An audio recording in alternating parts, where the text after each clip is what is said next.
अपने ऑफिस के स्टाफ के साथ पार्टी करने के बाद जब अपने घर आता है तो वो देखता है कि उसके घर में एक अनजान लड़की है जो कहती है कि ये मेरा घर है। इस बात से किरिल परेशान हो जाता है और पुलिस को बुलाता है। पुलिस जब आती है तो लड़की बताती है कि मेरा नाम रेनेटा है और ये घर मेरा है। वो पुलिस को घर के पेपर्स भी दिखाती है, जिसके बाद वहाँ से किरिल को निकाल दिया जाता है। किरिल ने जो घर के बिल्स जमा किए होते हैं वो लेकर वो सरकारी दफ्तर भी जाता है, लेकिन इसका कोई फायदा नहीं होता। वो ये साबित नहीं कर पाता कि वो घर जहाँ पर अब रेनेटा रह रही है वो उसका है। किरिल इसके बाद अपने ऑफिस जाता है जहाँ पर उसका स्टाफ जिनके साथ वो पार्टी कर रहा था उनमें से कोई भी उसे नहीं पहचानता। किरिल को कुछ समझ नहीं आता कि उसके साथ क्या हो रहा है, इसीलिए वो अपने पिता के पास जाता है। पर हैरानी की बात ये होती है कि उसके पिता भी उसे नहीं पहचानते। इसीलिए एक बार फिर से वो अपने घर जाता है और रेनेटा से कहता है कि तुम मेरे घर पर कब्जा क्यों करना चाहती हो। रेनेटा कहती है कि ये घर मेरा है। किरिल उसे चाकू की नोक पर सच कहने को कहता है, लेकिन वो अपने आप को ही मार देती है। और तभी यहाँ पर पुलिस आती है जो किरिल को पकड़ लेती है, लेकिन अगले पल उसे छोड़ दिया जाता है। जिसके बाद उसके मोबाइल पर एक लोकेशन आती है और ये वही पल होता है जहाँ से कहानी शुरू हुई थी। किरिल अब उस लोकेशन पर जाता है जो कि एक पुराना खंडरनुमा लाइट हाउस है। वहाँ पर कोई भी नहीं होता, इसीलिए रात को वहीं पर सो जाता है। और अगली सुबह जब वो उठता है तो वो जगह पूरी तरह से बदल चुकी होती है, नई हो गई होती है। और तभी वहाँ पर रेनेटा आती है जिसकी एक रात पहले मृत्यु हो गई थी। रेनेटा पूरी तरह से ठीक है। किरिल उसे देखकर हैरान होता है। रेनेटा कहती है कि तुम्हें हैरान होने की जरूरत नहीं है, ये एक दूसरी दुनिया यानी कि पैरेलल वर्ल्ड है जिसका नाम किम जिम है।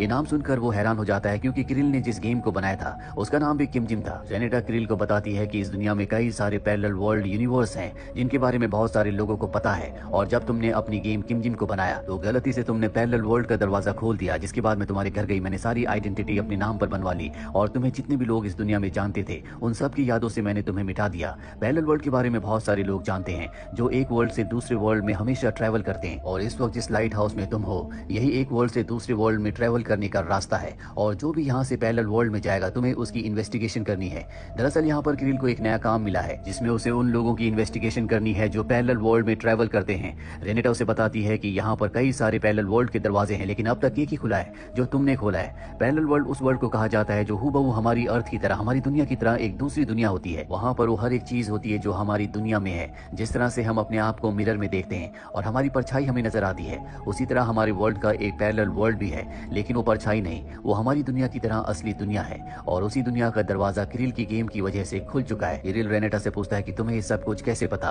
वो बताती है कि हम इंसान नहीं है, हमारी एक सीक्रेट सोसाइटी है और मैं उस सोसाइटी के लिए काम करती हूँ। मेरे ऊपर मेरे सीनियर्स भी हैं जिनके ऑर्डर्स मुझे मानने पड़ते हैं। और इसके बाद वो उसी कमरे में उसे एक अलमीरा दिखाती है जो पूरी तरह से खाली होती है। वो किरिल से कहती है कि तुम इस अलमीरा से कुछ भी मांग सकते हो। हालांकि किरिल अपनी दुनिया में अपने लोगों के बीच में वापस जाना चाहता है, लेकिन उसे बताया जाता है कि अब इस दुनिया में तुम्हें कोई नहीं पहचानता। और इसके बाद वो वहाँ से चली जाती है।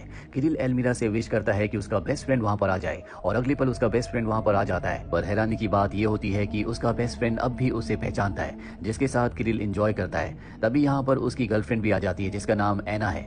एना ने अपना नया बॉयफ्रेंड बना लिया है। दरअसल एना उसे पहचानती नहीं क्योंकि उसकी यादों से उसे मिटा दिया गया है। दरअसल एना का जो नया बॉयफ्रेंड है वो इस सोसाइटी का पहले से हिस्सा था और उसी ने एना को इस सोसाइटी से इंट्रोड्यूस करवाया होता है। और अब किरिल इनकी इन्वेस्टिगेशन करता है और इन्हें उस पैरेलल वर्ल्ड में जाने की इजाजत दे देता है, लेकिन वो अपने बेस्ट फ्रेंड के साथ उनका पीछा करता है। और जब वो एक रेस्टोरेंट में जाता है तभी एक रोबोट किरिल के ऊपर हमला करता है, पर अचानक से उसके अंदर सुपर हीरो वाली पावर्स आ जाती है जिससे वो उस रोबोट को हरा देता है। इसके बाद इन्हें एक लड़की मिलती है जो जख्मी होती है, पर जब ये उसे पानी पिलाते हैं तो उसके जख्म अपने आप ही ठीक हो जाते हैं। किरिल भी पानी पीता है और उसके जख्म भी ठीक हो जाते हैं। अब ये जो लड़की होती है इसका नाम रोज है। वो बताती है कि वो भी किरिल की तरह एक एजेंट है। वो 27 साल की उम्र में इस दुनिया में आई थी, जिसके बाद उसकी उम्र कभी नहीं बढ़ी, यानी कि वो हमेशा के लिए अमर है।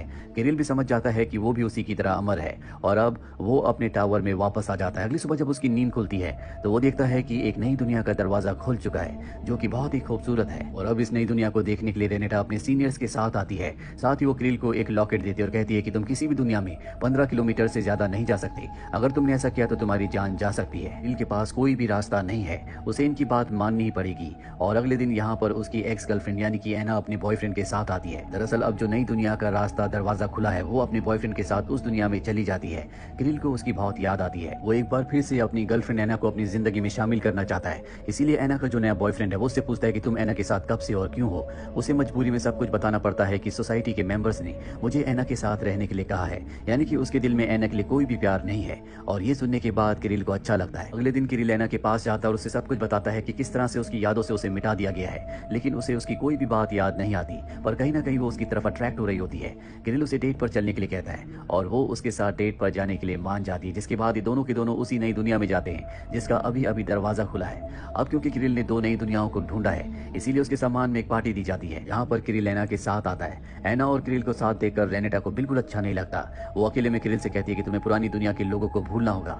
दरअसल कहीं ना कहीं वो खुद भी किरिल को पसंद करने लगी है। वहीं एना को दिखाया जाता है जो देखती है कि किरिल का ध्यान उस पर नहीं है, इसीलिए नाराज होकर वो पार्टी छोड़कर चली जाती है और इसी मौके का फायदा उठाकर रेनेटा उसे किडनैप करके एक दूसरी दुनिया में भेज देती है। किरिल वापस अपने लाइट हाउस टावर में आता है, जहाँ पर अगले दिन उसके पास एक लेडी आती है और कहती है कि हमारे पास तुम्हारे लिए एक मिशन है। तुम्हें एक खास दुनिया का दरवाजा खोलना होगा जो कि असली दुनिया है, जहाँ पर किसी तरह की कोई प्रॉब्लम नहीं है। उसे हम सभी पैरेलल वर्ल्ड का स्वर्ग भी कह सकते हैं। दरअसल जितने भी पैरेलल वर्ल्ड हैं वो सब उसी की कॉपी है और वो वर्ल्ड ओरिजिनल वर्ल्ड है। वहाँ पर किसी भी तरह की कोई भी प्रॉब्लम नहीं है जिस तरह के दूसरे पैरेलल वर्ल्ड्स में है। तुम्हें वहाँ जाकर सीखना होगा कि वहाँ का तौर तरीका क्या है जिससे कि वो लोग इतने खुशहाल हैं, और एक बार अगर तुमने सीख लिया तो हम सभी पैरेलल वर्ल्ड को उसी वर्ल्ड की तरह बना देंगे।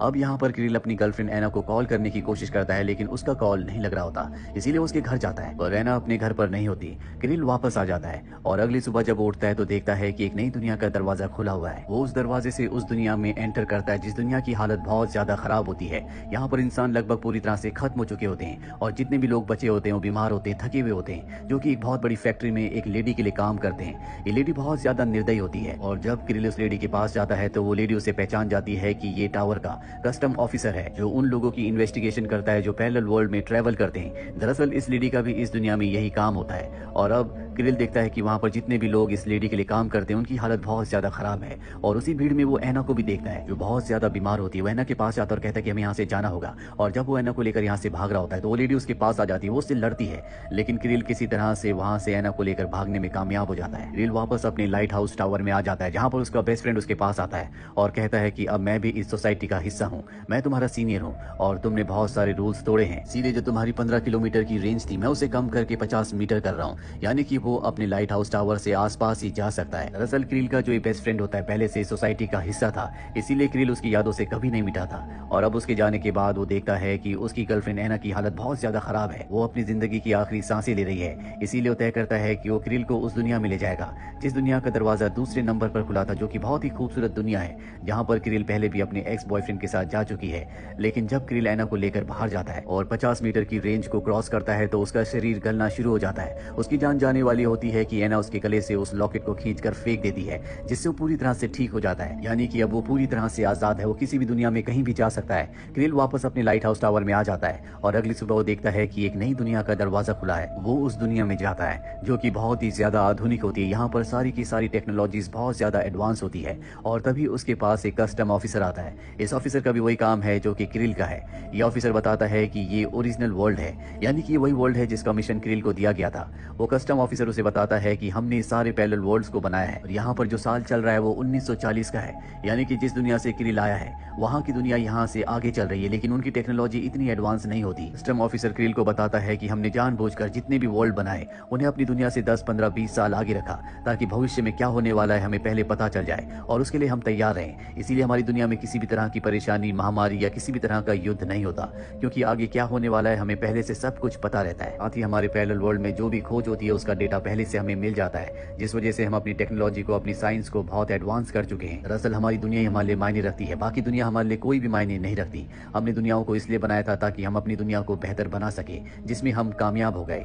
किरिल को ये सुनकर बहुत दुख होता है कि जिस दुनिया का वो हिस्सा है दरअसल वो इसी दुनिया की एक कॉपी है, इसीलिए वो यहाँ से जाने लगता है। और कस्टम ऑफिसर उससे कहता है कि अब तुम अपनी दुनिया में वापस नहीं जा सकते क्योंकि तुम्हें सारा सच पता चल चुका है। और तभी वहाँ पर बहुत सारे रोबोट्स आते हैं जो किरिल के ऊपर हमला करते हैं। किरिल किसी तरह से उनसे बचता हुआ अपने लाइट हाउस का रास्ता ढूंढ लेता है और दीवार को चीर कर वो अपने लाइट हाउस टावर में पहुंच जाता है जहाँ पर रेनेटा पहले से होती है। वो किरिल पर बहुत गुस्सा करती है और कहती है कि तुम्हारी हिम्मत कैसी हुई अपनी लॉकेट को निकालने की। किरिल देखता है कि यहाँ पर एना नहीं है। दरअसल अब उसे एक बार फिर से रेनेटा ने किसी दूसरे पैरेलल वर्ल्ड में भेज दिया है और अब वो किरिल के ऊपर हमला भी कर देती है, लेकिन किरिल अपनी शक्तियों से उसे मार देता है और जैसी रेनेटा की मृत्यु होती है ये पूरा का पूरा टावर वहीं पर ढह जाता है। रेनेटा की मृत्यु के बाद किरिल, जो कि अब भी पूरी तरह से ठीक है, उसका फोन रिंग होता है और ये फोन उसके पेरेंट्स का होता है, यानी कि किरिल के पेरेंट्स अब उसे पहचानते हैं, यानी कि रेनेटा ने जितने भी लोगों की यादों से किरिल को हमेशा के लिए मिटा दिया था वो वापस उनकी यादों में आ चुका है। किरिल को इस बात से खुशी होती है पर वो एना को ढूंढना चाहता है और अब यहाँ पर किरिल का बेस्ट फ्रेंड आ जाता है। वो कहता है कि टावर टूट चुका है, इसीलिए हम किसी भी दूसरे वर्ल्ड में नहीं जा सकते। अगर तुम्हें किसी भी दूसरे वर्ल्ड में जाना है तो हमें इस लाइट हाउस टावर को दोबारा बनाना होगा जहाँ से दूसरी दुनिया का, यानी कि पैरेलल वर्ल्ड का रास्ता खुलता हो। और ये दोनों यहाँ से जानने के लिए निकल पड़ते हैं कि दूसरी दुनिया के दरवाजों को कैसे बनाया जा सकता है, कैसे दोबारा से लाइट हाउस को बनाया जाए। वही हमें लाइट हाउस को दिखाया जाता है जहाँ पर फायर ब्रिगेड पहुंच जाती है, क्योंकि वो पूरा का पूरा टावर मलबे में तब्दील हो चुका होता है। वहाँ पर आग लगी होती है और फायर ब्रिगेड जब वहाँ पानी फेंकती है, वो पानी रेनेटा की बॉडी के ऊपर गिरता है, जिससे वो रिकवर होना शुरू हो जाती है। वो एक बार फिर से जिंदा हो जाती है, क्योंकि जिस दुनिया की, जिस सोसाइटी के मेंबर्स हैं, पानी इनकी पावर है। पानी से ये अपने घाव को, अपने आप को पूरी तरह से ठीक कर सकते हैं। रेनेटा के दोबारा जिंदा होने का मतलब ये है कि जल्दी दूसरी दुनिया के रास्ते भी खुल जाएंगे, लेकिन सबसे पहले वो क्रिल से बदला लेना चाहेगी। और इसी के साथ ये फिल्म, ये कहानी यहीं पर खत्म हो जाती है। उम्मीद करते हैं कि ये कहानी आपको पसंद आई होगी।